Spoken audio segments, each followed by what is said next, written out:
નમસ્કાર વાલા વિદ્યાર્થી મિત્રો, સ્વાગત છે તમારું। આજે વાત કરીશું ધોરણ 8માં મિત્રો સામાજિક વિજ્ઞાનની અંદર પાઠ નંબર 6 આપેલ છે સ્વાતંત્ર્ય ચળવળ, જેનું આપણે આ વિડીયોમાં સચોટ અને સાચું સ્વાધ્યાયનું સોલ્યુશન કરીશું। વિદ્યાર્થી મિત્રો, વિડીયોની શરૂઆત કરીએ તેના પહેલાં ખાસ ચેનલમાં નવા હોય તો ચેનલને અવશ્ય સબસ્ક્રાઇબ કરી વિડીયોને લાઇક અને શેર કરવાનું પણ ન ભૂલતા। પાઠ નંબર મિત્રો 6 સ્વાતંત્ર્ય ચળવળો ઈસવીસન 1870 ઈસવીસન 1947। મિત્રો પ્રશ્ન 1 છે, યોગ્ય શબ્દો વડે નીચેના વિધાનોની ખલગ્યા પૂરો। જેમાં 1, બારડોલી સત્યાગ્રહ બાદ વલ્લભભાઈ પટેલ ખલગ્યા તરીકે ઓળખાયા, તો તેઓ મિત્રો સરદાર તરીકે ઓળખાવેલા। 2, ગાંધીજીએ ડુંગળી ચોરનું બિરુદ ખલગ્યાને આપ્યું, તો મોહનલાલ પંડ્યાને આપેલું। 3, ચલો દિલ્હીનું સૂત્ર ખલગ્યાએ આપ્યું, તો સુભાષચંદ્ર બોઝે આપ્યું હતું। મિત્રો પ્રશ્ન 2ની વાત કરીશું। નીચેના પ્રશ્નોના ઉત્તર 1-2 વાક્યોમાં લખવાના છે। જેમાં 1, મોળવાદી નેતાઓમાં કયા કયા નેતાઓનો સમાવેશ થતો હતો? તો જવાબ, હિન્દી રાષ્ટ્રીય મહાસભાના મોવાળવાદી નેતાઓમાં સુરેન્દ્રનાથ બેનર્જી, ગોપાલકૃષ્ણ ગોખલે, ફિરોઝ શાહ મહેતા, વ્યોમેશચંદ્ર બેનર્જી, દુદાભાઈ નવરોજી, બદરુદ્દીન તૈયબજી, કેટી તેલંગ, દિનશા વાંછા વગેરે નેતાઓનો સમાવેશ થતો હતો। બીજો પ્રશ્ન, ગાંધીજીએ રોલેટ એક્ટનો કાળો કાયદો શા માટે કહ્યો?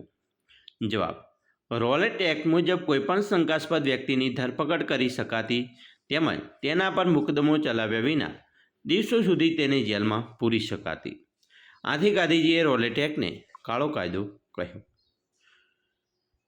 3, ભારતના લોકોએ શા માટે સાયમન કમિશનનો બહિષ્કાર કર્યો? જવાબ, 7 સભ્યોના બનેલા સાયમન કમિશનના બધા સભ્યો અંગ્રેજો હતા, તેમાં એક પણ ભારતીયોને સ્થાન આપવામાં આવ્યું ન હોવાથી ભારતના લોકોએ સાયમન કમિશનનો બહિષ્કાર કર્યો।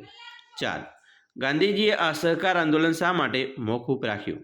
જવાબ, ઉત્તર પ્રદેશમાં ગોરખપુર નજીક ચૌરી ચૌરા ગામમાં પોલીસ ગોળીબારથી રોષે ભરાયેલા ગામ લોકોએ પોલીસ સ્ટેશન પર હુમલો કરી પોલીસ સ્ટેશનની આગ ચાંપી, જેમાં 22 જેટલા પોલીસ મૃત્યુ પામ્યા। ગાંધીજી અહિંસક સત્યાગ્રહમાં માનતા હતા। આ હિંસક સમાચાર સાંભળીને દુઃખી થયેલા ગાંધીજીએ આંદોલન મોકૂફ રાખવાની જાહેરાત કરી। પ્રશ્ન 3, નીચેના પ્રશ્નના ઉત્તર મુદ્દાસર આપવાના છે। જેમાં 1, ભારતમાં રાષ્ટ્રવાદના ઉદ્ભવ અને વિકાસ માટે કયા કયા પરિબળો જવાબદાર હતા? જવાબ, ભારતમાં રાષ્ટ્રવાદના ઉદ્ભવ અને વિકાસ માટે જવાબદાર પરિબળો નીચે પ્રમાણે હતા। જેમાં 1, સમાન અંગ્રેજી શાસન। 19મી સદીના મધ્યભાગ સુધીમાં સમગ્ર ભારતમાં એક હતું બ્રિટિશ સત્તા સ્થપાઈ, પરિણામે દેશમાં એક પ્રકારનો વહીવટ અને અનેક પ્રકારની કાયદામાં અમલ આવ્યા। આમ સમાન અંગ્રેજી શાસનથી ભારતના લોકોમાં એકતા આવી અને તેમનામાં રાષ્ટ્રીય એકતાની ભાવના જન્મી। આર્થિક શોષણ, અંગ્રેજ સરકારની શોષણયુક્ત આર્થિક નીતિને પરિણામે ખેડૂતો પાયમાલ થયા, તેમજ ઉદ્યોગ ધંધા પડી ભાંગતા કારીગરો બેરોજગાર બન્યા। આમ આર્થિક શોષણ અને અન્યાયની ભાવનાથી ખેડૂતો, મજૂરો અને કારીગરોમાં રાષ્ટ્રીય જાગૃતતા આવી। અંગ્રેજી કેળવણી, અંગ્રેજી કેળવણીના પરિપાક રૂપે ભારતમાં બુદ્ધિવાદીઓનો નાનો પણ શક્તિશાળી વર્ગ ઊભો થયો। બ્રિટનથી વધુ અભ્યાસ કરીને ભારત પરત આવેલી એ શિક્ષિત વ્યક્તિઓમાં સ્વશાસન અને સ્વાતંત્ર્યની ભાવના જાગી। દેશમાં રાષ્ટ્રીય કક્ષાના શ્રેષ્ઠ વિચારકો અને નેતાઓનો એક વર્ગ ઊભો થયો। એ વર્ગમાં રાષ્ટ્રીય ભાવનાનો વિકાસ થયો। સાહિત્યનો વિકાસ, 19મી સદીમાં ભારતમાં અંગ્રેજી ઉપરાંત હિન્દી, ગુજરાતી, મરાઠી, પંજાબી, બંગાળી, ઉર્દૂ વગેરે પ્રાદેશિક ભાષાઓમાં વિપુલ સાહિત્ય રચાયું। એ સાહિત્યમાં રાષ્ટ્રવાદ, પૌરાણિક ગૌરવ અને વૈચારિક જાગરણને લગતા વિચારોએ રાષ્ટ્રીય ભાવના વિકસાવવામાં મહત્વનો ફાળો આપ્યો। વર્તમાનપત્રોનો ફાળો, મુંબઈ, કોલકાતા અને મદ્રાસથી પ્રસિદ્ધ થતા રાષ્ટ્રીય વર્તમાનપત્રોએ દેશમાં રાષ્ટ્રીય જાગૃતિ ફેલાવી અને રાષ્ટ્રીય ભાવનાને ઉત્તેજન આપ્યું। ભારતનો ભવ્ય વારસો, અંગ્રેજી શાસન દરમિયાન ભારતમાં પુરાતત્વીય સંશોધનો થયા। ભારતના પ્રાચીન શ્રેષ્ઠ ગ્રંથોનો વિદેશી ભાષાઓમાં અનુવાદ થયો। આમ ભારતની પ્રાચીન સંસ્કૃતિના અવશેષોએ અને ગ્રંથોએ ભારતીયોને તેમના ભવ્ય અને ગૌરવશીલ વારસાનો પરિચય કરાવ્યો। આટલો ભવ્ય ભૂતકાળ ધરાવતી પ્રજા ગુલામ કઈ રીતે કહી શકે, તે પ્રશ્ન લોકોમાં રાષ્ટ્રીય ચેતના જાગૃત કરી। વાહન વ્યવહાર અને સંદેશા વ્યવહારના સાધનો, 19મી સદીના ઉત્તરાર્ધમાં ભારતમાં રેલવે, તાર, ટપાલ વગેરે ઝડપી વાહનો અને સાધનોને કારણે એક પ્રદેશના લોકોએ બીજા પ્રદેશના લોકો સાથે સંપર્કમાં આવ્યા, પરિણામે લોકોમાં રાષ્ટ્રીય એકતા અને વિચારોનું સમર્થન મળ્યું। બીજો પ્રશ્ન, ભારતમાં થયેલ ક્રાંતિકારી પ્રવૃત્તિઓનો ટૂંકમાં પરિચય આપો।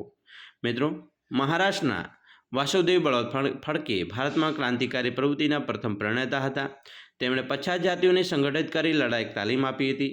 મુખ્ય પ્લે કમિશનર રેડની હત્યા કરવાના આરોપસર દામોદર ચાફેકર અને બાલકૃષ્ણ ચાફેકર નામના 2 ભાઈઓને પકડવામાં આવ્યા અને તેમને ફાંસી આપવામાં આવી.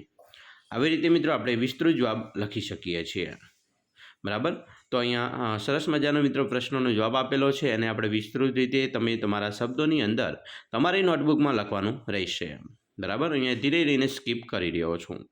હવે મિત્રો આપણે પ્રશ્ન 3ની વાત કરીશું. દાંડીકૂચ વિશે ટૂંક નોટ લખો. તો દાંડીકૂચ વિશે મિત્રો લખવું હોય તો લખી શકાય. ઈસવીસન 1930માં ગાંધીજીએ જાહેર કર્યું હતું કે મીઠાના અન્યાયી કાયદાનો ભંગ કરવા યાત્રા કાઢશે. અંગ્રેજ સરકારે મીઠા પર નાખેલો કર સૌથી વધુ અન્યાયી હતો. એ સમયે મીઠાના ઉત્પાદન અને વેચાણ પર અંગ્રેજ સરકારનો એકાધિકાર હતો. ગાંધીજી અને અન્ય રાષ્ટ્રીય નેતાઓ માનતા હતા કે મીઠા પર વેરો નાખવું પાપ છે, કારણ કે મીઠું ભોજનની પાયાની જરૂરિયાત છે. ગાંધીજી અમદાવાદના સાબરમતી આશ્રમમાં 12 માર્ચ 1930ના રોજ પોતાના 78 સત્યાગ્રહીઓ સાથે નવસારી જિલ્લાના દાંડી બંદરના દરિયા કિનારા સુધી 370 કિલોમીટરની પદયાત્રા યોજી. તેમની ઐતિહાસિક યાત્રા દાંડીકૂચ નામે પ્રસિદ્ધ છે. એના વિશે પણ મિત્રો આપણે આગળ વિસ્તૃત રીતે આ રીતે લખી શકીએ છીએ. તમારો જવાબ આ રીતે તમારે લખવાનો રહેશે. પ્રશ્ન મિત્રો 4ની વાત કરીશું. હિંદ છોડો આંદોલન વિશે માહિતી આપો. તો મિત્રો આપણે લખી શકીએ કે બ્રિટિશ સરકારે હિંદના નેતાઓને મનાવી લેવા ઈસવીસન 1945માં ક્રિપ્સ મિશને ભારત મોકલ્યું. ક્રિપ્સ મિશનની દરખાસ્તો ભારતના લોકોની સ્વતંત્રતાની માંગ સંતોષી શકી નહીં. ક્રિપ્સ મિશન નિષ્ફળ ગયું. ભારતની પ્રજામાં અંગ્રેજ સરકાર પ્રત્યે અસંતોષ વધતો ગયો. ગાંધીજીએ પ્રજાની હતાશા દૂર કરી તેમને આખરી લડત માટે તૈયાર કરી. મુંબઈમાં મળેલી કોંગ્રેસ મહાસમિતિની બેઠકમાં ગાંધીજીના નેતૃત્વમાં 8 ઓગસ્ટ 1942ની રાત્રે અંગ્રેજોને ભારત છોડી જવા હિંદ છોડોનો ઐતિહાસિક ઠરાવ પસાર કરવામાં આવ્યો. ગાંધીજીએ જાહેર કર્યું કે આઝાદી માટે મારી અંતિમ લડત છે. આજે છુપાઈને કશું કરવું નથી. કરેંગે યા મરેંગે, ડુ ઓર ડાઈ. આ સભામાં જ ગાંધીજીએ અંગ્રેજ સરકારને હિંદ છોડોનો આદેશ પણ આપ્યો. હિંદ છોડોના ઠરાવના બીજા દિવસે વહેલી સવારે અંગ્રેજ સરકારે ગાંધીજી, વલ્લભભાઈ પટેલ, જવાહરલાલ નહેરુ, મૌલાના આઝાદ ઉપરાંત દેશના અગ્રણી નેતાઓની ધરપકડ કરી, જેમને જેલમાં પૂર્યા. પરિણામે ભારતમાં શહેરો અને ગામડાઓમાં હડતાલો પડી. દેશભરમાં ખેડૂતો, મજૂરો, વિદ્યાર્થીઓ, શિક્ષકો, વેપારીઓ, મહિલાઓ વગેરે હિંદ છોડોની લડતમાં સક્રિય ભાગ લીધો. દેશભરમાં લોકોએ રેલવે સ્ટેશનો, પોલીસ સ્ટેશનો, પોસ્ટ ઓફિસો, સરકારી મકાનો વગેરેની ભારે નુકસાન પણ પહોંચાડ્યું. સમગ્ર ભારતમાં મિલકતોને લૂંટવાના અને આગ લગાડવાના બનાવો મોટી સંખ્યામાં બન્યા. લડતને વ્યાપક બનાવવા દેશના ઘણા વિસ્તારોમાં લોકોએ પોતાની રાષ્ટ્રીય સરકારની રચના કરી. અંગ્રેજ સરકારે હિંદ છોડો આંદોલનને દબાવી દેવા દમનકારી પગલાં ભર્યા. ઈસવીસન 1943ના અંત સુધીમાં અંગ્રેજ સરકારે મોટી સંખ્યામાં સ્વાતંત્ર્ય સેનાનીઓની ધરપકડ કરી, તેમને જેલમાં પૂર્યા.